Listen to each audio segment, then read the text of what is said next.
Hi, everybody. Dan Illman, Mike Beer. Let's throw up the field for Wednesday's DRF Race of the Day. It's the Grade 3 Indiana Derby at Indiana Grand, carded as race number 11, and you can download free Formulator Pass performances for this race on the Race of the Day event page at DRF.com. Access them and handicap along with us the 9 winning impression dropping out of the Arkansas Derby. Tepid 3-1 morning line favorite, but Mike, I wouldn't be surprised if Major Fed goes off favorite. I wouldn't be surprised if Shared Sense takes money. I think the 4 Earner is going to take some money. It's a wide open, good betting race.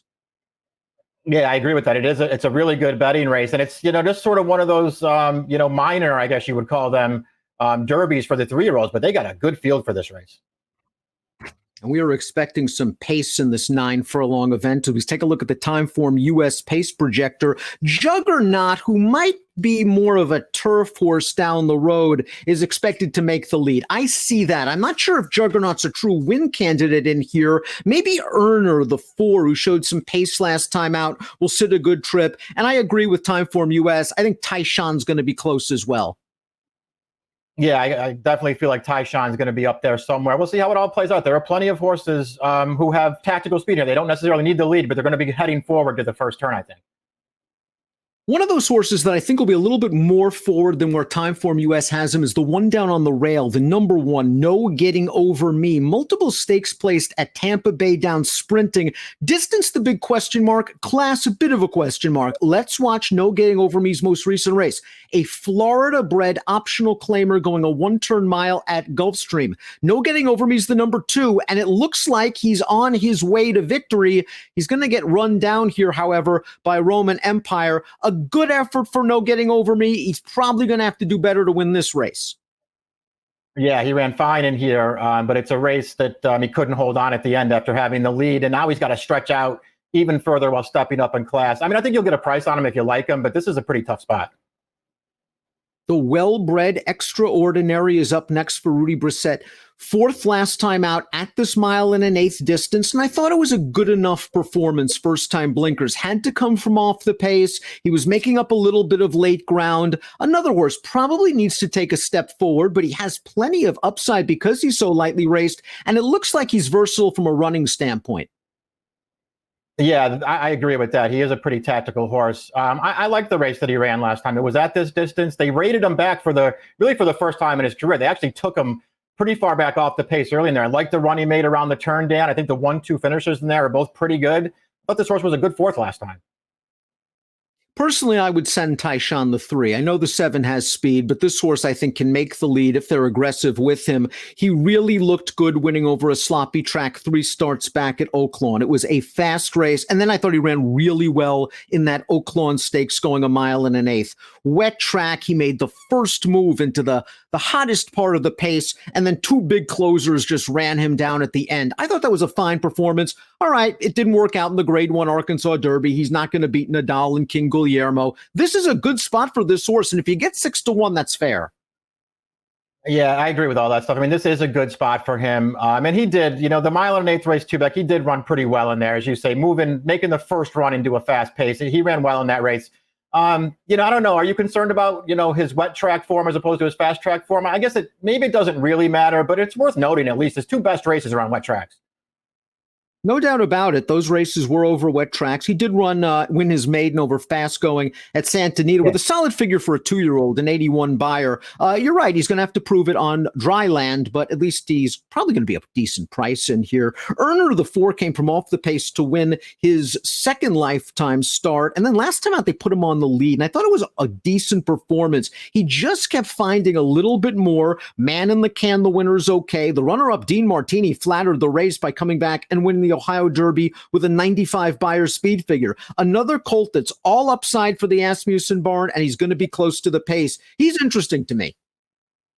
Yeah, he's interesting to me too. He did run well last time, even though, I felt like he got away pretty easy on the lead there. They didn't really press him, but he did stay very gamely when the 1-2 finishers came to challenge him through the stretch.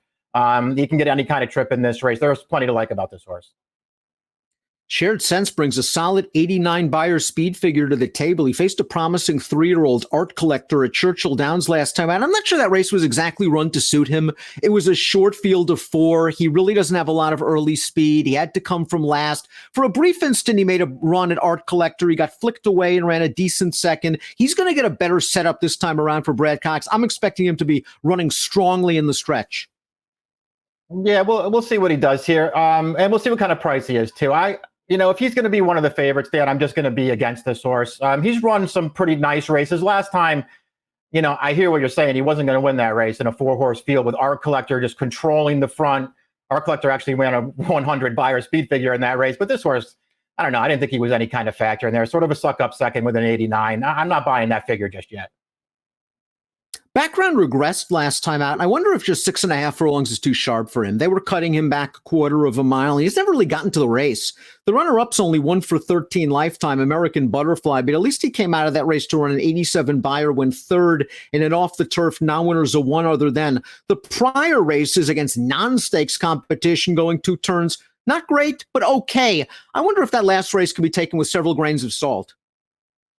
Yeah, I guess I would give him that excuse. And I would mostly give it to him anyway, just because I'm a little bit of a fan of this horse. Tyshawn beat him back in March at Oakland, but I thought this horse ran pretty well in that race to be 3rd. I think there's something there with him. I don't know if he can win this race, Dan, but I could use him somewhere underneath.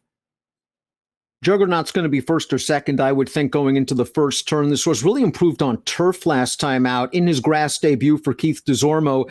Didn't run really well 2 starts back, although he got cooked on a fast pace going 7 against the aforementioned Art Collector, who came back to beat Shared Sense with that 100 buyer that you alerted to.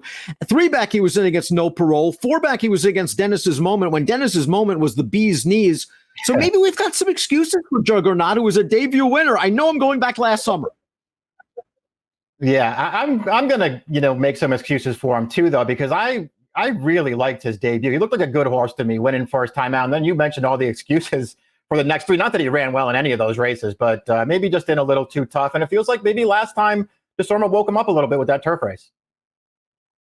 It'll be interesting to see if he goes 1 1/8. If that's what he wants to do, maybe they'll leave him alone on the lead.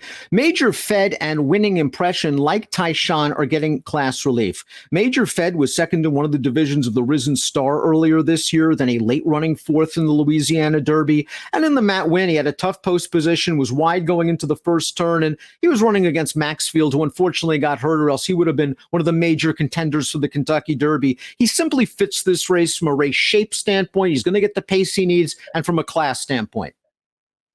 Right. He just makes a lot of sense in this race. And I'll use him. I liked him early on. I thought his Risen Star was good. I liked him in that race, and I thought he had a fair shot to win it. This wasn't quite good enough, but it was only his 3rd career start. He should be set to rebound here off of a sort of a non-effort in the Matt Winn last time. You mentioned Tyshawn's wet track form, the 9 Winning Impression, the 2 times he's finished in front. Both of those occasions came over sloppy tracks, but he equaled his career best buyer last time out in one of the divisions of the Arkansas Derby. No match for Charlatan, but a decent performance, and a performance that he can build off of. He's a horse that I think 1 1/8 is going to be okay for him. I don't like him at 3-1, but I wouldn't be surprised if he drifts.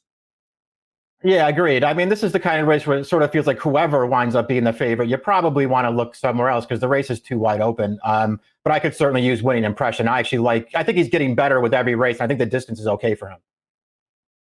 These folks thought enough of the 10 Necker Island to shell out $100,000 for him in an optional claiming race last time out. That was the Art Collector race where Shared Sense finished ahead of Necker Island. Necker Island finished ahead of Major Fed in the Matt Winn 2 starts back. Outside post, no bargain for this horse, but he's been in against some decent competition and is another one. I think this time around, you're just going to take him back and make 1 run. Yeah, probably take him back. We'll see if it works out for these connections after paying, some pretty good money for him last time. Can't say I'm a big fan of his, Dan. I don't really like too many of his races, but he should be a fair price in this race. Really fun, wide open race, the Grade 3 Indiana Derby. Let's take a look at our top selections. Mike, you like Extraordinary, the number 2, coming out of the Earner race. I like Earner coming out of that race. They're both lightly raced. They both have tactical speed. They both have a lot of upside potential. And I think the 1 1/8 is going to be fine for both horses. Yeah, I mean, I can't really add anything to that. I like the races Extraordinary has run so far. I thought he ran well last time from off the pace, and that could really play in here as well if he catches some pace to run. And he's going to be a price. So I put him on top of Major Fed, who I'm a fan of. 10-1 on the morning line for Mike's top selection, the 2 Extraordinary. I'm going to go with Earner, the 4, finished ahead of Extraordinary last time out. He has tactical speed, upside. I just am worried he's going to get bet off that 8-1, considering the connections and considering his last buyer speed figure. 4, 5, 10, 9 for me, 2, 8, 6, 9 for Mike. It's the Grade 3 Indiana Derby. Your Wednesday race of the day is an approximate post time of 7:45 Eastern. Good luck.